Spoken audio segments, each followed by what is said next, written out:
যে সমস্ত মেয়েদেরকে বিবাহ করলে দুনিয়াতে আপনি শান্তি পাবেন না, স্বস্তি পাবেন না, আরাম পাবেন না, নিরাপদ থাকবেন না, এই সমস্ত মেয়েদেরকে বিবাহ করলে নিঃসন্দেহে আপনার ঘর জাহান্নামী হবে, আপনার ঘর অশান্তিতে ভরপুর হয়ে যাবে, গোটা পরিবার, সমাজ, রাষ্ট্র, দেশ জ্বালিয়ে দিবে। এই চরিত্র যাদের ভিতরে থাকবে, যে সমস্ত মেয়েদেরকে থাকবে, সেই সমস্ত মেয়েদেরকে বিবাহ করতে পারবেন না। বিবাহ যদি করেন তাহলে আপনি দুনিয়াতে কোনো শান্তি পাবেন না, ডিপ্রেশনে ভুগবেন, অশান্তিতে থাকবেন, মনের ভিতরে সব সময় অশান্তি আগুন দাও দাও করে জ্বলবে। এর ভিতরে ওই মেয়েকে বিবাহ করা যাবে না যে নারী, যে মেয়ে সব সময় রূপ চর্চা নিয়ে ব্যস্ত থাকে, ওই মেয়েকে, ওই নারীকে আপনি বিবাহ করতে পারবেন না। তাহলে আপনি পরিবারের ভিতরে কোনো দিন শান্তি পাবেন না।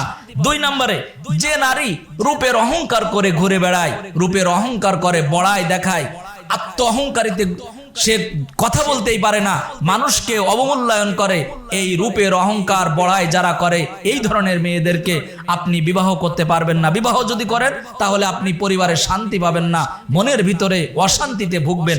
3 নম্বরে, যে নারী তার স্বামীকে শাসন করে, এই নারীকে আপনি বিবাহ করতে পারবেন না।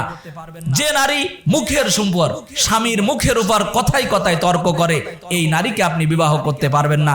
এই 4 ধরনের নারীকে যদি আপনি বিবাহ করেন তাহলে আপনি অশান্তির আগুনে দাও দাও করে জ্বলবেন। 1 নম্বরে, যে নারী সব সময় রূপ চর্চা করে।